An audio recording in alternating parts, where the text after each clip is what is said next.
أعوذ بالله من الشيطان الرجيم. بسم الله الرحمن الرحيم. تلك الرسل فضلنا بعضهم على بعض، منهم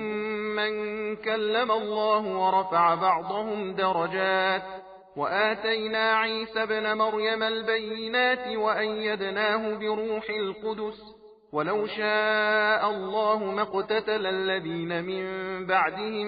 من بعد ما جاءتهم البينات ولكن اختلفوا، فمنهم من آمن ومنهم من كفر، ولو شاء الله ما اقتتلوا ولكن الله يفعل ما يريد. يا أيها الذين آمنوا أنفقوا مما رزقناكم من قبل أن يأتي يوم لا بيع فيه ولا خلة ولا شفاعة، والكافرون هم الظالمون. الله لا إله إلا هو الحي القيوم، لا تأخذه سنة ولا نوم، له ما في السماوات وما في الأرض. من ذا الذي يشفع عنده إلا بإذنه، يعلم ما بين أيديهم وما خلفهم، ولا يحيطون بشيء من علمه إلا بما شاء، وسع كرسيه السماوات والأرض، ولا يؤوده حفظهما وهو العلي العظيم. لا إكراه في الدين، قد تبين الرشد من الغي، فمن يكفر بالطاغوت ويؤمن بالله فقد استمسك بالعروة الوثقى لا انفصام لها، والله سميع عليم. الله ولي الذين آمنوا يخرجهم من الظلمات إلى النور، والذين كفروا أولياؤهم الطاغوت يخرجونهم من النور إلى الظلمات، أولئك أصحاب النار هم فيها خالدون. ألم تر إلى الذي حاج إبراهيم في ربه أن آتاه الله الملك، إذ قال إبراهيم ربي الذي يحيي ويميت قال أنا أحيي وأميت. قال إبراهيم فإن الله يأتي بالشمس من المشرق فأت بها من المغرب، فبهت الذي كفر، والله لا يهدي القوم الظالمين. أو كالذي مر على قرية وهي خاوية على عروشها قال أنى يحيي هذه الله بعد موتها، فأماته الله 100 عام ثم بعثه، قال كم لبثت؟ قال لبثت يوما أو بعض يوم، قال بل لبثت 100 عام، فانظر إلى طعامك وشرابك لم يتسنه، وانظر إلى حمارك ولنجعلك آية للناس، وانظر إلى العظام كيف ننشزها ثم نكسوها لحما، فلما تبين له قال أعلم أن الله على كل شيء قدير. وإذ قال إبراهيم رب أرني كيف تحيي الموتى قال أولم تؤمن قال بلى ولكن ليطمئن قلبي، قال فخذ 4 من الطير فصرهن إليك ثم اجعل على كل جبل منهن جزءا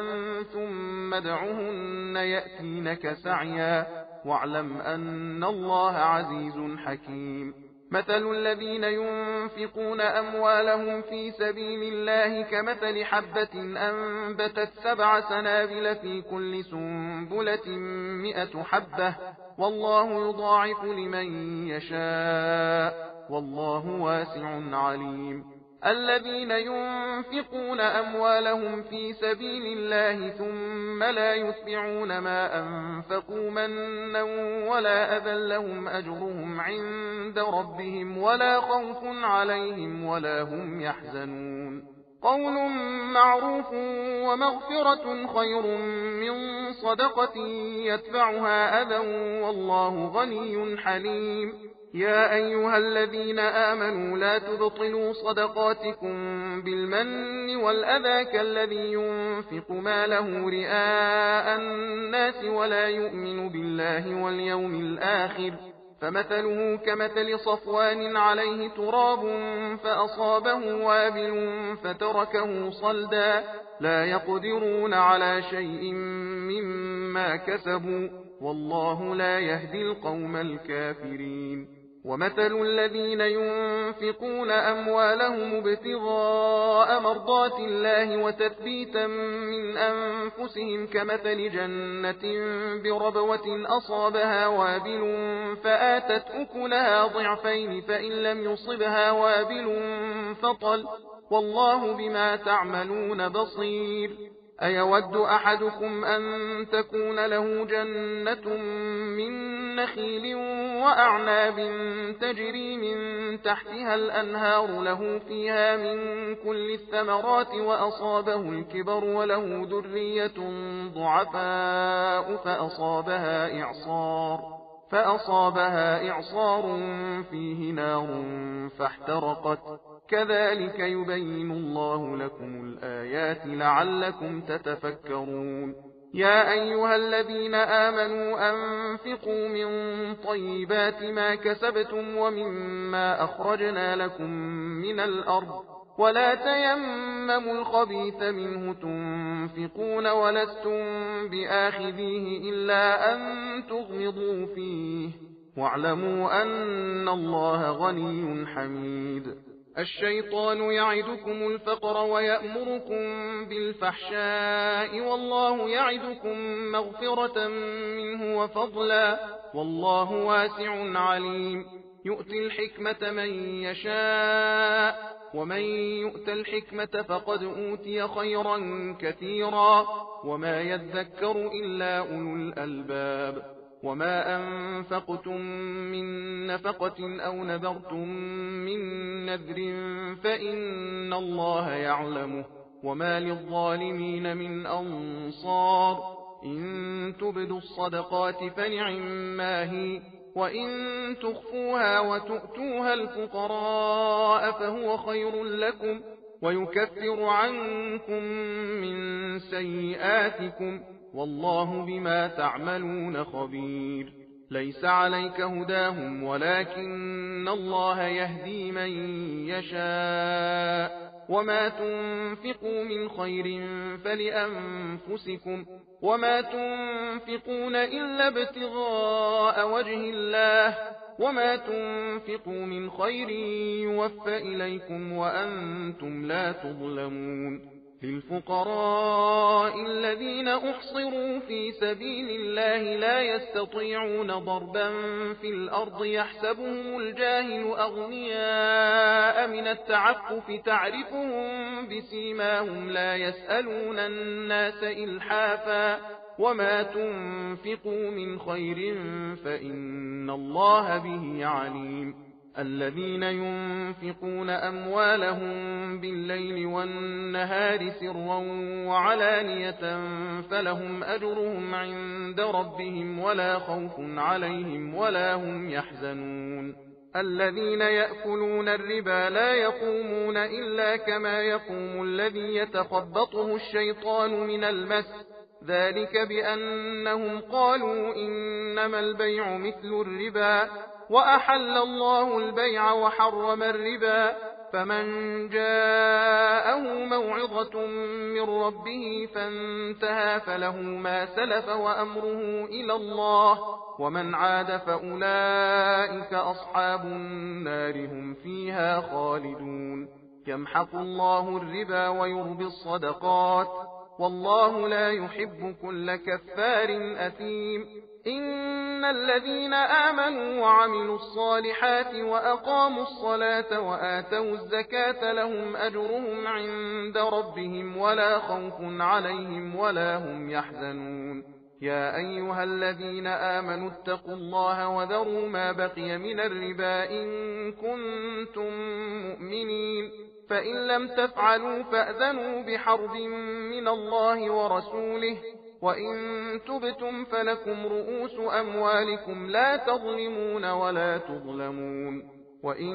كان ذو عسرة فنظرة إلى ميسرة وأن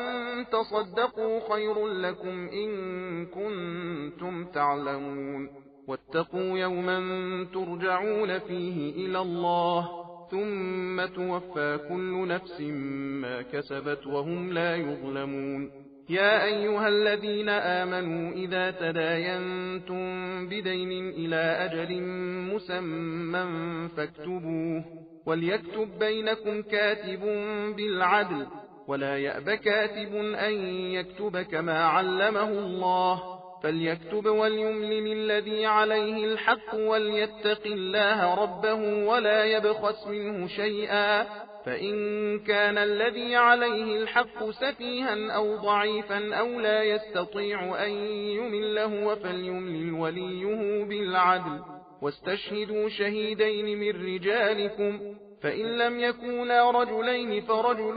وامرأتان ممن ترضون من الشهداء أن تضل إحداهما فتذكر إحداهما الأخرى ولا يأبى الشهداء إذا ما دعوا ولا تسأموا أن تكتبوه صغيرا أو كبيرا إلى أجله ذلكم أقسط عند الله وأقوم للشهادة وأدنى ألا ترتابوا إلا أن تكون تجارة حاضرة تديرونها بينكم فليس عليكم جناح ألا تكتبوها وأشهدوا إذا تبايعتم ولا يضار كاتب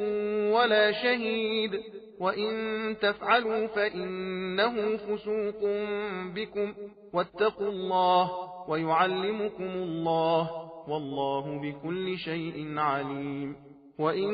كنتم على سفر ولم تجدوا كاتبا فرهان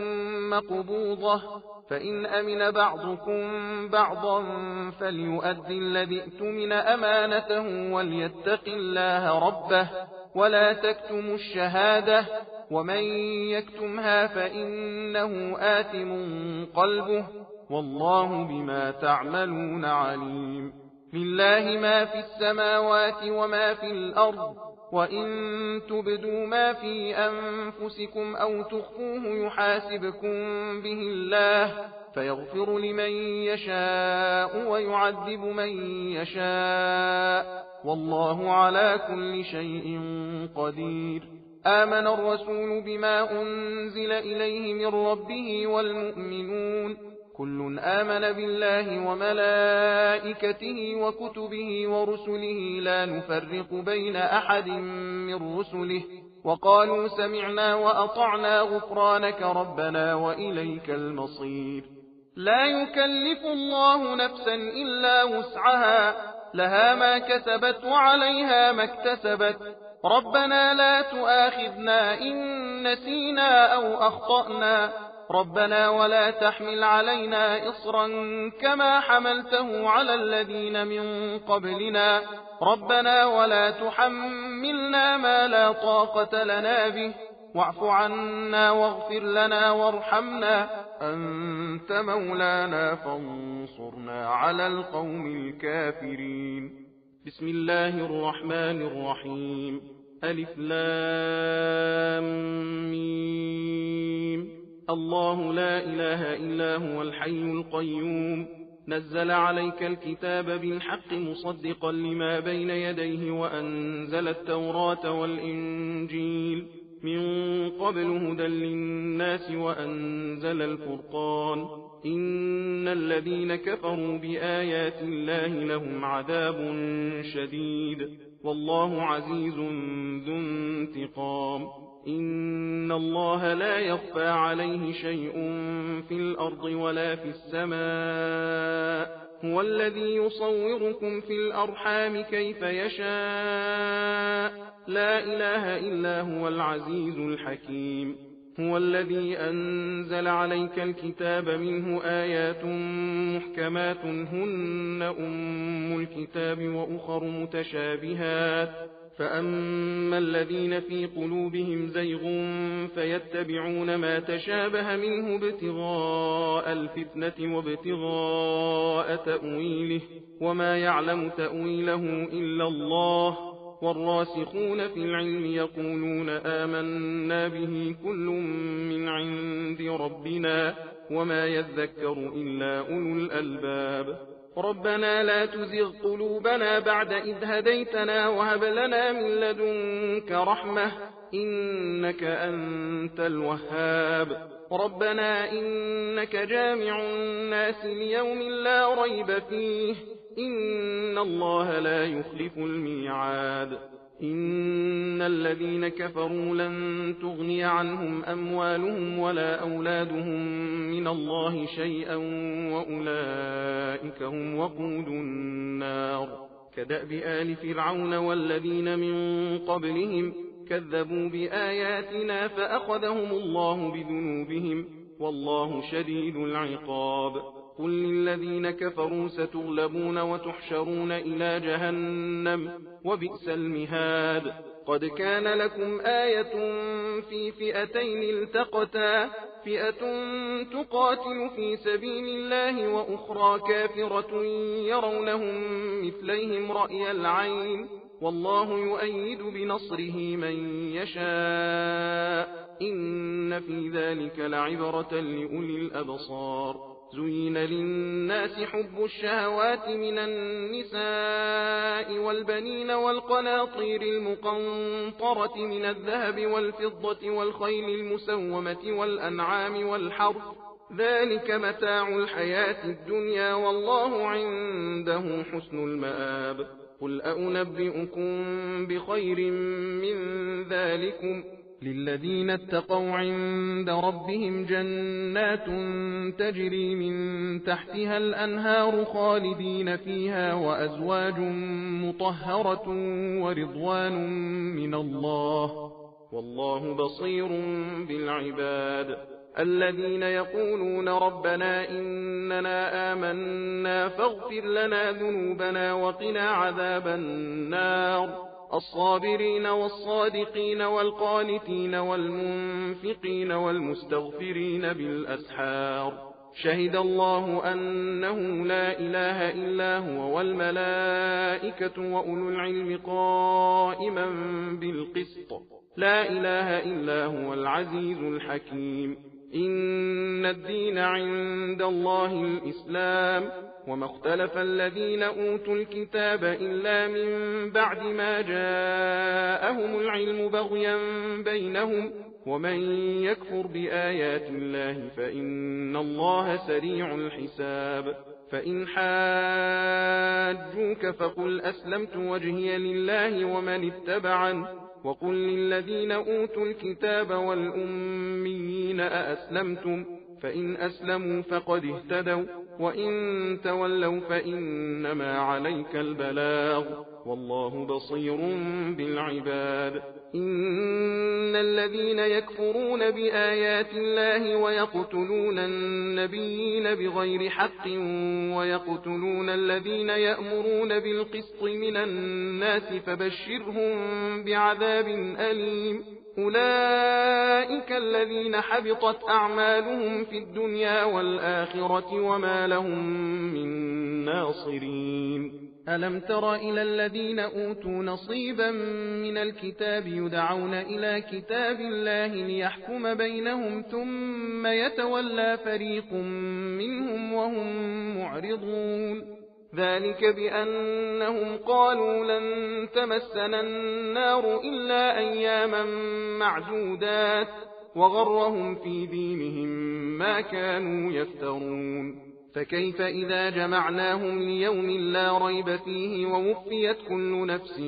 ما كسبت وهم لا يظلمون قل اللهم مالك الملك تؤتي الملك من تشاء وتنزع الملك ممن تشاء وتعز من تشاء وتذل من تشاء بيدك الخير إنك على كل شيء قدير تولج الليل في النهار وتولج النهار في الليل وتخرج الحي من الميت وتخرج الميت من الحي وترزق من تشاء بغير حساب لا يتخذ المؤمنون الكافرين أولياء من دون المؤمنين ومن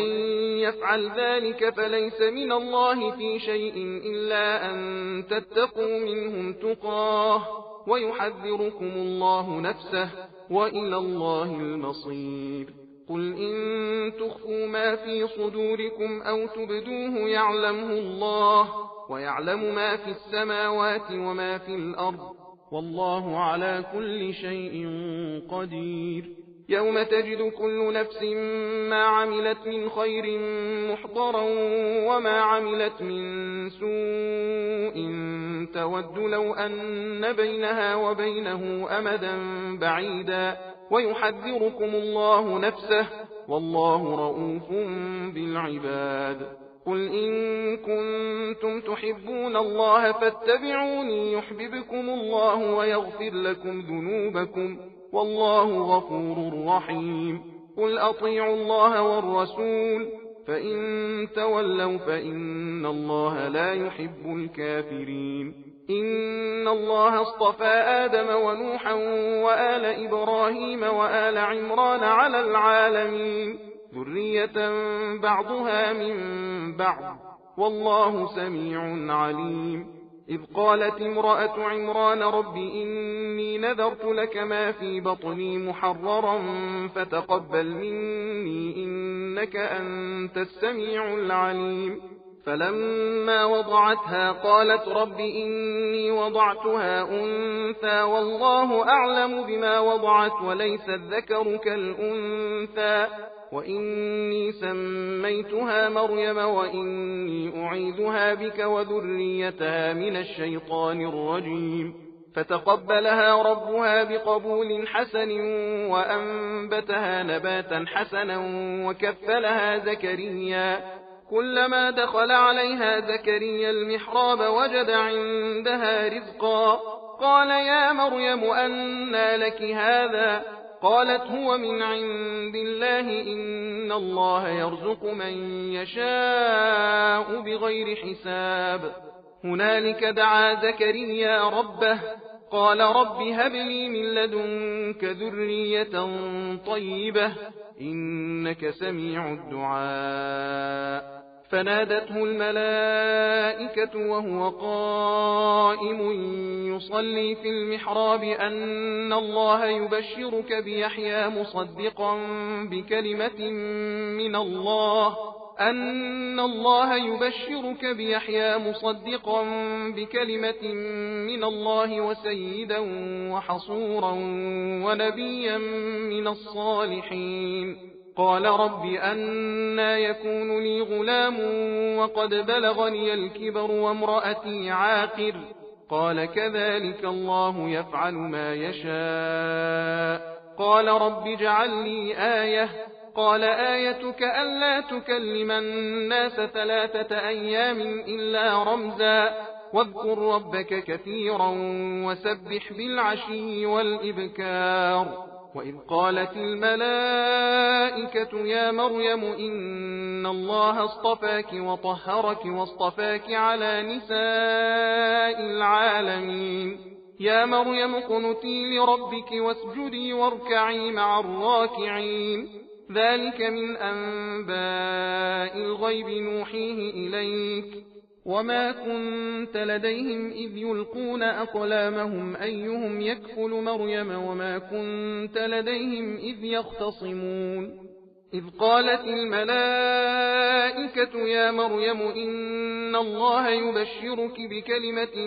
منه اسمه المسيح عيسى ابن مريم وجيها في الدنيا والآخرة ومن المقربين ويكلم الناس في المهد وكهلا ومن الصالحين. قالت رب أنى يكون لي ولد ولم يمسسني بشر؟ قال كذلك الله يخلق ما يشاء إذا قضى أمرا فإنما يقول له كن فيكون. ويعلمه الكتاب والحكمة والتوراة والإنجيل ورسولا إلى بني إسرائيل أني قد جئتكم بآية من ربكم أني أخلق لكم من الطين كهيئة الطير فأنفخ فيه فيكون طيرا بإذن الله وأبرئ الأكمه والأبرص وأحيي الموتى بإذن الله وأنبئكم بما تأكلون وما تدخرون في بيوتكم إن في ذلك لآية لكم إن كنتم مؤمنين ومصدقا لما بين يدي من التوراة ولأحل لكم بعض الذي حرم عليكم وجئتكم بآية من ربكم فاتقوا الله وأطيعون إن الله ربي وربكم فاعبدوه هذا صراط مستقيم فلما أحس عيسى منهم الكفر قال من أنصاري إلى الله قال الحواريون نحن أنصار الله آمنا بالله واشهد بأننا مسلمون ربنا آمنا بما أنزلت واتبعنا الرسول فاكتبنا مع الشاهدين ومكروا ومكر الله والله خير الماكرين إذ قال الله يا عيسى إني متوفيك ورافعك إلي ومطهرك من الذين كفروا وجاعل الذين اتبعوك فوق الذين كفروا إلى يوم القيامة ثم إلي مرجعكم فأحكم بينكم فيما كنتم فيه تختلفون فأما الذين كفروا فأعذبهم عذابا شديدا في الدنيا والآخرة وما لهم من ناصرين وأما الذين آمنوا وعملوا الصالحات فيوفيهم أجورهم والله لا يحب الظالمين ذلك نتلوه عليك من الآيات والذكر الحكيم إن مثل عيسى عند الله كمثل آدم خلقه من تراب ثم قال له كن فيكون الحق من ربك فلا تكن من الممترين فمن حاجك فيه من بعد ما جاءك من العلم فقل تعالوا ندع أبناءنا وأبناءكم ونساءنا ونساءكم وأنفسنا وأنفسكم ثم نبتهل فنجعل لعنة الله على الكاذبين إن هذا لهو القصص الحق وما من إله إلا الله وإن الله لهو العزيز الحكيم فإن تولوا فإن الله عليم بالمفسدين قل يا أهل الكتاب تعالوا إلى كلمة